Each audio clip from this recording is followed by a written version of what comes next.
In this video, Gil T explains whether for purposes of health, longevity and anti-aging, guys on TRT should use human growth hormone injections or an HGH Secretagogue.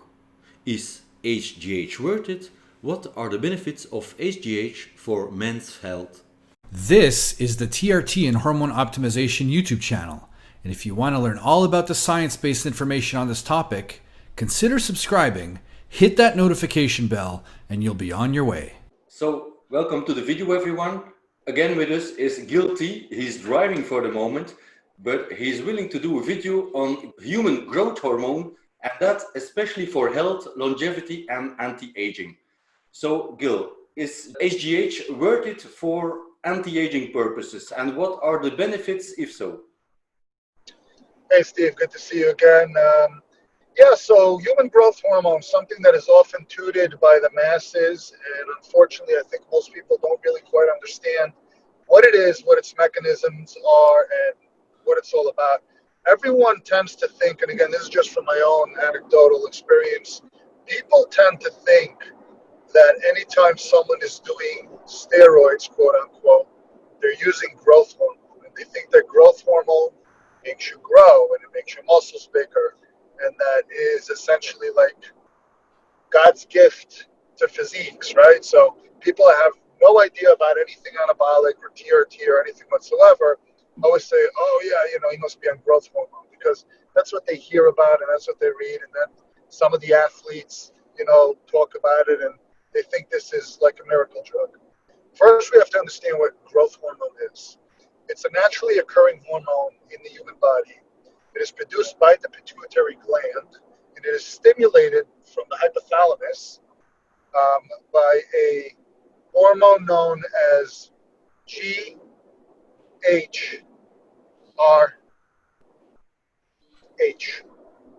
This stands for growth hormone releasing hormone. So the hypothalamus sends this down to the pituitary, which then releases human growth hormone. This tends to peak around puberty. Okay, it is at the lowest point in adolescence when children are younger, and it tends to peak at puberty. Yes, it's responsible for growth. It'll grow every single cell in your body without bias. It'll grow your organs, your bones, all connective tissue, and so forth. So why is it not this magical drug that everyone thinks it is if we're talking about growth, when we're talking about muscle, right? You have to understand that the way muscle hypertrophy occurs is very different to what growth hormone actually does. Growth hormone is a very good analog. Here starts of it. Now, big factor in growth hormone is something called IGF-1, or insulin-like growth factor 1. This is something produced in the liver, and it is triggered by growth hormone secretion. IGF-1 is anabolic, literally to insulin, but insulin-like growth factor. It acts on two cell surface receptors, and one of them happens to be the insulin receptor, but that's not the dominant one.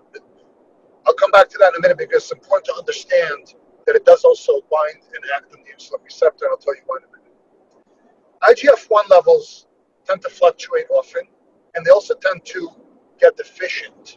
And when they are deficient, either in aging or in people with pituitary deficiencies for growth hormone, on the second one I just mentioned, in the United States, it is indicated to be prescribed for children under the product called somatropin, which is essentially a synthetic growth hormone, or what they call recombinant growth hormone. So it is a exogenous hormone that's injected, and it mimics our body's natural growth hormone. And again, it's indicated by prescription for children. It is extremely expensive, and it is difficult to get insurance to cover it. And even when they do, often the co-pays are significant, so it can cost thousands of dollars for this treatment. Now let's fast forward for a minute. Bodybuilders tend to use somatropin in high doses. Growth hormone is touted in bodybuilding as a miracle drug, and you have to understand that this is often dosed in IUs, or international units.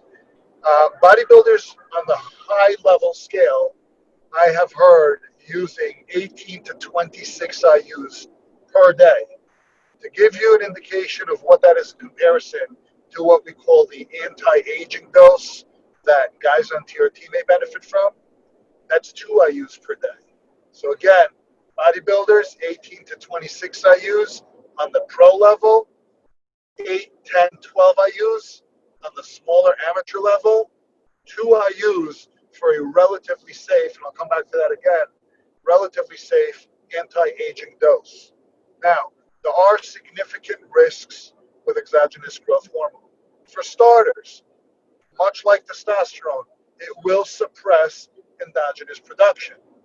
Second, there are risks associated with potential type 2 diabetes or insulin resistance from prolonged or excessive growth hormone leading to elevated IGF-1. Because remember what I said earlier, IGF-1 tends to act on 2 receptors, one being the insulin receptor.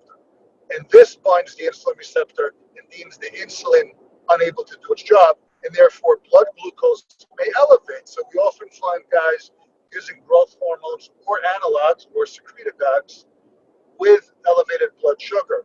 This is another reason why a lot of the heavier bodybuilders will use insulin together with growth hormone. Number one, you get the extra anabolic effect of delivering nutrients. And number two, you are helping to reduce blood glucose levels, which will spike significantly with elevated IGF-1.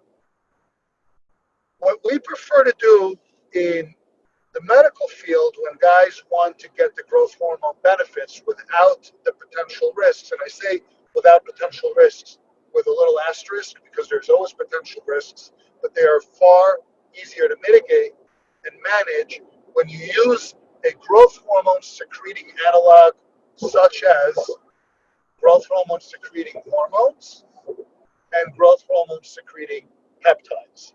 When you use these in conjunction, rather than suppressing endogenous production and replacing it with the synthesized version of the exogenous growth hormone itself, like somatropin, you're simply stimulating your pituitary gland to release more of its own by replacing the GHRH that would have been released out of the hypothalamus. So you're artificially giving your body the signal to make more of your own endogenous natural growth hormone. Again, why is this safer? You can't overdose on a hormone that you naturally produce, right? Similar analogy, if I gave you a ton of HCG, your testosterone will never reach 5,000 nanograms per deciliter because I'm not giving you an exogenous testosterone, I'm giving you a secretagogue, something that's forcing you to make more. So that is why when you have risk associations with things like IGF-1, both for diabetic markers, as well as if you have any cancerous cells or tumors, which will cause rapid proliferation with elevated IGF, then again, these are mitigated by not overdosing on the hormone exogenously. Secondly, the pricing of the secretagogues is usually a quarter or a third of what the actual somatropin pricing is. So it's a much more affordable route, and it is a far safer route. And we can get a little more into the dosing and protocols if you'd like. But in a nutshell, this is what growth hormone is. This is what it does. And, a lot of guys have a big misconception over it. Okay, Gil. So, what are these secretagogues? I know they are known by numbers and names, but do you have any experience with them? What are they? I do, because we happen to prescribe them to patients who wish to get the anti-aging and other benefits associated with growth hormone therapy in a safe and, more importantly, legal manner, because we are governed by the U.S. medical boards and FDA and DEA, and we cannot put out things that are unsafe or illegal.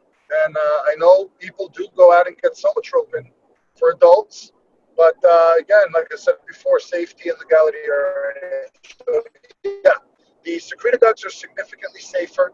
Some of the benefits, and I'll get into the types of them, but some of the benefits, at least from my personal experience, both for myself as well as patients, is first and foremost improved sleep. Drastically improved sleep.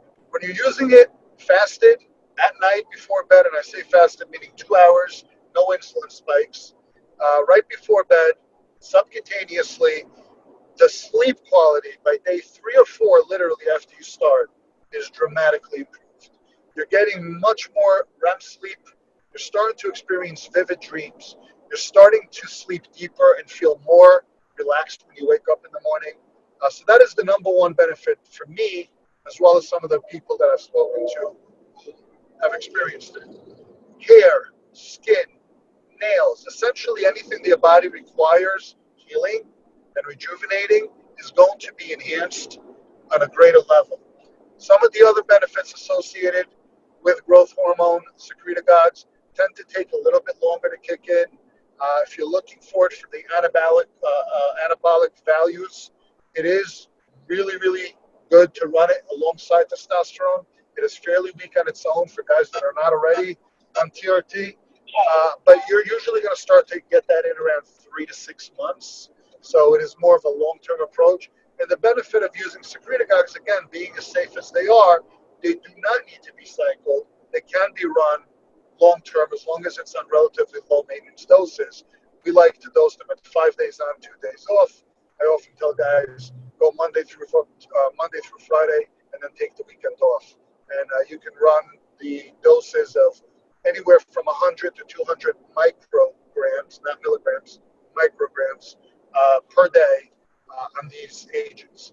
The common ones that we like to use are a growth hormone secreting hormone called sermorelin and a growth hormone secreting peptide called ipamorelin.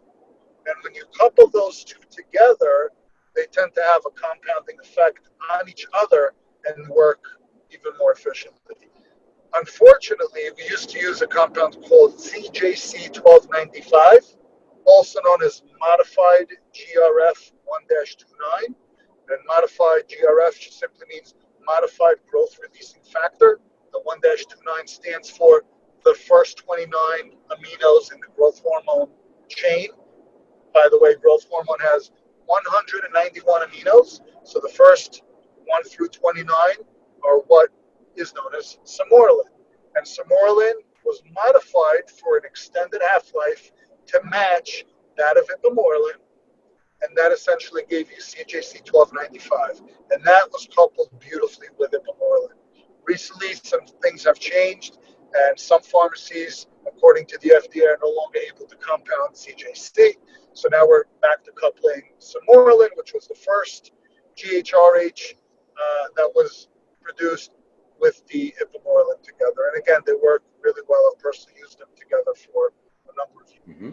Okay, so you're not talking about the oral versions like MK677 and things like that? I'm not, but I'm glad you touched on it because oftentimes guys are going to gravitate towards an oral administration naturally out of either fear of needles or just ease of use. And here's the problem with MK677. And by the way, this is a name that was given to it by the SARMs websites and distributors. MK was Merck, 677 was the number assigned to this medication. It was under review. It never made it to market as a name brand by Merck, and it was squashed. And often you'll see all the SARMs having these names of letters and numbers. The letter represents the manufacturer. The number represents the drug number prior to having a name. So MK677 is the unofficial name, and it is actually not a SARM. And it is just it's a secretagogue, okay, and it's a ghrelin agonist, which is the mechanism of action. Ghrelin is a hunger hormone in the stomach, and when ghrelin agonists go to work, they also help boost IGF-1. The problem is it gives you insane appetite, so guys will tend to raid the fridge and overconsume calories and gain weight. You combine that with the elevated blood glucose and the insulin resistance, and they start to hold on to water and get bloated and get blood pressure. So this is the biggest problem with the ghrelin agonists. So again, hunger is a very big disadvantage to most guys because it'll cause uncontrolled cravings, and guys will tend to binge on junk food all day long as a result of luteinizing ghrelin. Another issue is that when you do so, you're not only eating bad foods, but you're also becoming insulin resistant due to the IGF-1 spike, and your blood glucose tends to elevate. You tend to retain water, increase blood pressure, etc. And for this reason, I don't recommend it to most guys. The only guys I do see benefit from it on a relatively short term of maybe a 30-day run are people who struggle to eat, really have a loss of appetite, and they are underweight. I have seen guys gain 10, 12, 15 pounds in a matter of 30 days using MK677, which, by the way, the pharmaceutical name is ibutamorin, because this is the compound in pharmacies to manufacture it. This is the official name. So MK677, research chemical sold on websites. Ibutamorin, same medication, same compound, actual pharmaceutical grade produced by compounded pharmacies. I read somewhere that the secretagogues, if they're oral or injectable, that the older you get, the less your body is able to put out growth hormone, so that they aren't very useful anymore if you go over 40, 45. I read that somewhere. Isn't that correct? I wouldn't necessarily put a number like 40 or 45. I mean, you know, you and I are both in our mid-40s, and I think we could both benefit from them. I think it's more individual than that. It's like saying HCG doesn't work when you're 45. Think of a secretagogue like HCG. That's what HCG is. It's a secretagogue. It mimics luteinizing hormone. Therefore, it causes testicular function to produce and secrete testosterone. If you're a primary hypogonadal and your Leydig cells are essentially dead, HCG is moot, right? It's not going to work because you're not going to secrete any hormone just because you stimulate it. You can't poke a dead horse and expect it to get up and run. However, if your pituitary gland does produce growth hormone fairly adequately but slightly deficient, or even sufficiently, but for whatever reason you feel you want it higher, these secretagogues will stimulate it. Think of this as raising your luteinizing hormone. You raise luteinizing hormone, you raise testosterone endogenously, as long as you're capable of producing. Now, if you're so grossly deficient in growth hormone, where your endogenous production is non-existent or minimal, sure, a secretagogue at that point is going to do the same thing HCG would have to a primary guy. You're going to need to replace it with a synthetic form. And bear in mind all the risks I mentioned earlier.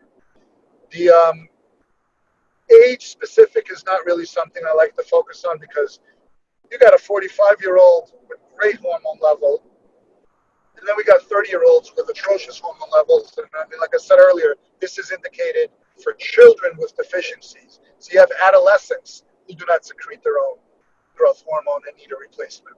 So age or naming numbers is not something I'm a fan of as a blanket policy, because then people are going to use that to say this is my entry point or this is not going to work for me. And again, it's more individualistic. One thing I do want to point out, very important, do not get on TRT and go jumping on growth hormone analogs. And here's the reason why. Androgen therapy, testosterone specifically, increases IGF-1 levels. So if you're mildly deficient, for you to check your labs and ask for an IGF-1, and you may be surprised. I've seen IGFs go from 150 to 270 with just TRT. And then you're going to throw in a growth hormone analog, you're going to be in the 350, 400 range, which isn't very safe long term. So ideally, you want to be in that 270 to maybe 320 range if you're going to cruise there for a bit. You know, T may get you there. Good healthy lifestyle, quality sleep, which is going to be improved with IGF, is going to get you there probably. So wait and check before you go ahead and double stack this. Okay. One last thing to come back to the bodybuilding world, Gil. So from what you're saying, maybe it's more interesting for bodybuilders to inject directly insulin-like growth factor, isn't it? Well, bodybuilders tend to use growth hormone. It does have benefits outside of just IGF-1. But yeah, bodybuilders do use IGF-1 directly. It's very hard to find these days. And from what I have heard from some old school bodybuilders who used it back in the 70s, the pumps they get from real IGF-1, which is often faked, but if you get real IGF-1, the pumps they get, they described as painful. Now, bodybuilders don't use the word painful. I'm talking pro bodybuilders. They don't use the word painful, because what the average person deems as painful is often just discomfort. You know when things are painful. Pain is pain.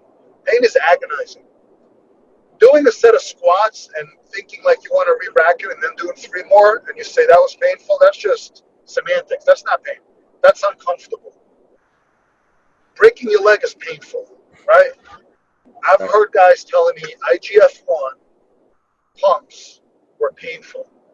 When you got a guy who's been bodybuilding for 35, 40 years, using every compound under the sun, and he said something is painful, I take that to heart. And I don't know if it's something that I would necessarily want to experiment with, but you know, it's around and it's available if you look hard enough, and everyone can do what they please. Personally, I think that when we have things that are tried and tested, they give you the intended purpose. And let's just assume here that your average listener here is not a professional bodybuilder. These secretagogues work. They'll improve your life. They'll do it safely.